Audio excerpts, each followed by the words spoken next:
Dustin Weinkoff here, product specialist with Agland. Today we're going to go through our product support video for our C-Series air carts.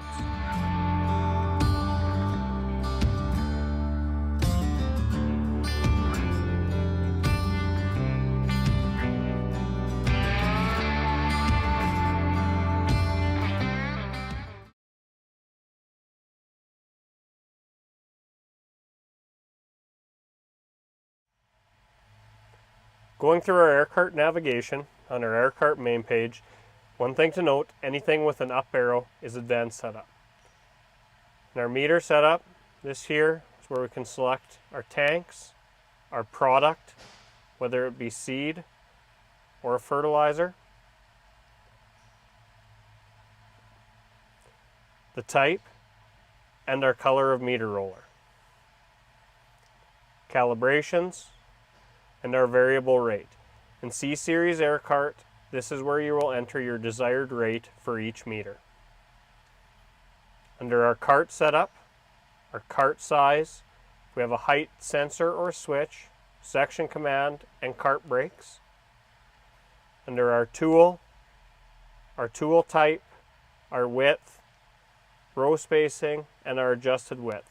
Do note that if you have a 57-foot machine, you will need to have 10 runs on T6 and B6. Under our sensor, height sensor, tire speed, if our air cart speed does not match our tractor GPS speed, we must change our tire calibration value. We need to make sure that those two numbers are the same, or we will notice an inaccuracy in our rates being applied. Tank scales, and here, this is where we can calibrate our tank scales. Please make a note, do not calibrate the scales to 0 unless the tanks are completely empty. Select the calibration button and which tanks you would like to calibrate. Hit save. Tank pressurization, and here, this is where we can zero our tank pressurization valves. Make sure to do this when your fans are not running.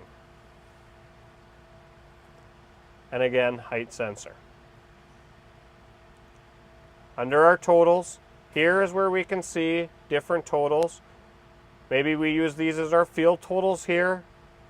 This here is our season total. And down here is the lifetime hours and acres of our cart. To turn on or turn off any of our counters, put a checkbox in, and to zero them out, use the corresponding 0. We then have our meter totals here that we can zero out at any time, and the flow calculator. Under our alarm setup, this is where we enter our low tank warning alarms for each tank. In a C-Series air cart, you have 3 options: tank scale, bin level with your optical sensor, or area to empty. Area to empty uses the weight in the tank and the rate being applied to figure out how many acres to empty. Bin level uses the ultrasonic sensors, and tank scale, you can enter a desired weight at which time you want the tank alarm to come off. You can set these individually for each of the 4 tanks. Under our diagnostics, readings, we have different diagnostic readings for systems on the cart. Under tests, this is where we will do our meter verification, our hydraulic system maintenance, and our individual section test. Meter verification screen looks like this, and our section tests like so. System maintenance, this is where we would do any hydraulic maintenance and meter flushes. Back on our air cart main page, if we click on our air cart, here in the information, we can see our tank pressurization gauges here, acres to empty based off our tank scales, and this icon here, we can select our tanks, enter a desired amount of acres, and it will tell us how many pounds to load to run empty for that amount of acres. If you hit accept, your tank lights will flash when the desired reading is met. Here we can set our fan low speed alarms for our top fan and bottom fan, our clutch on and off, speed or other selectables, and our cart braking. If you activate your cart brakes from the display, it will activate your cart brakes independently of your tractor, and you can do this until the green bar disappears.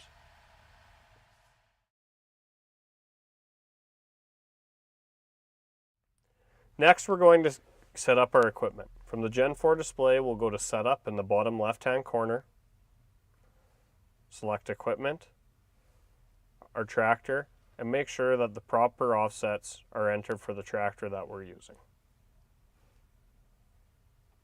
Next, we will go to Air Cart. In here, we will see that the tractor knows we are connected to a tow-between air cart. Connection type, we want to make sure that our measurements are entered properly. Here, center of rotation will be measured from the center of the tractor pin to the center of the rear wheels on the cart, and the rear connection point will be measured from the center of the front hitch pin to the center of the rear hitch pin. We recommend that you each measure your own carts, as measurements can vary. Scrolling down, for the tool, we see the center of rotation. Center of rotation on an 1870 will be from the center of the hitch pin to the center of our main frame wheels. Next, our work points here. Work point is measured from the center of your hitch pin to the very last working rank. If you are running an 1895 or 1835, your separate fertilizer openers will have different measurements than your seed boots. Please take note of which tanks are going to which openers. Here, we can enter that measurement. Moving down, we have our mechanical delay times for section command.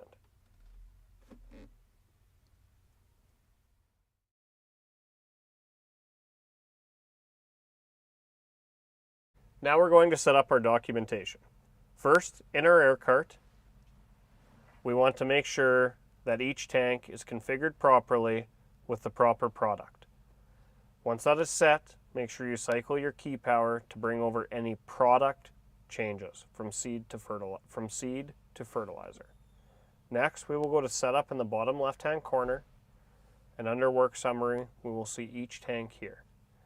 Make sure that you select each tank, if it's planting or seeding, your crop type,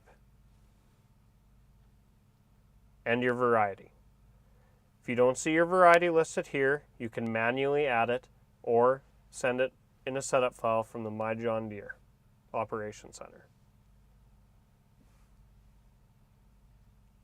Fertilizer,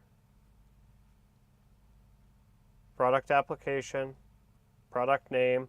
If you don't see it here, you can manually enter it, or again, have it sent out in a setup file from the My John Deere Operations Center.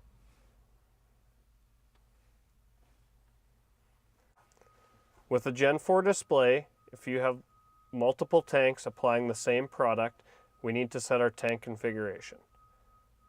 If we go to our equipment, back to our air cart,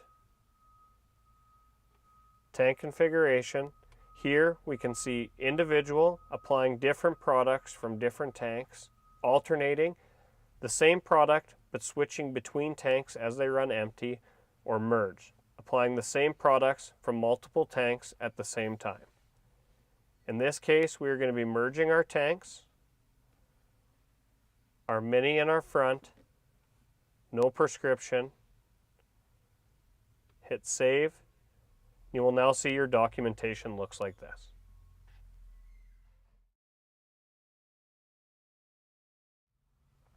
Here is our relative flow blockage home run page. Here we can see each of our towers, top chute and bottom chute, select them, and then see the secondary towers within. While we are seeding, we will see them lit up to the corresponding colors here for what is being seen. As we're seeding, we will see the bars change here as the flow across that tower changes, and the black bar around each tower change in relationship to its neighbors. In our advanced settings, here we can change our sensitivity for our top chute and bottom chute. For example, for canola, we may want to change our sensitivity. Under advanced settings, here is where our meter on and meter off delay can be set. When a section is commanded off or a meter is turned off, this is the amount of seconds before blockage will start looking for a block. If you have any sensors that are giving you an issue and you wish to mute them, touch them and they will then go to a checkerboard pattern. To turn them back on, touch them again.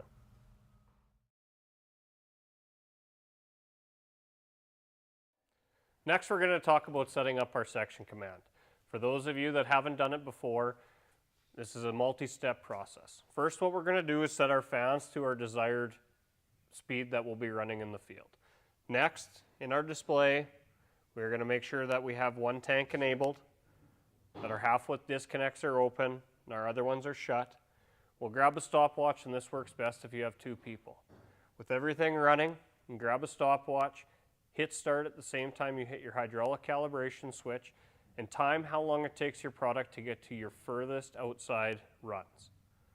Then, once you have that time determined, you can reset the stopwatch, let go of the switch, and see how long it takes for you to run out of product to your shortest runs, which will be in your center. These are now your mechanical on and off times. It's best to do these 3 or 4 times and build an average, as tenths of seconds do make a large difference. Now that we have our on and off times, we need to enter them into the display. Go to Setup in the bottom left-hand corner, Equipment, Air Seeder and Cart, and scroll down to Mechanical Delays. And here we can enter our on and off times that we already set with our stopwatch. You can enter them for each tank.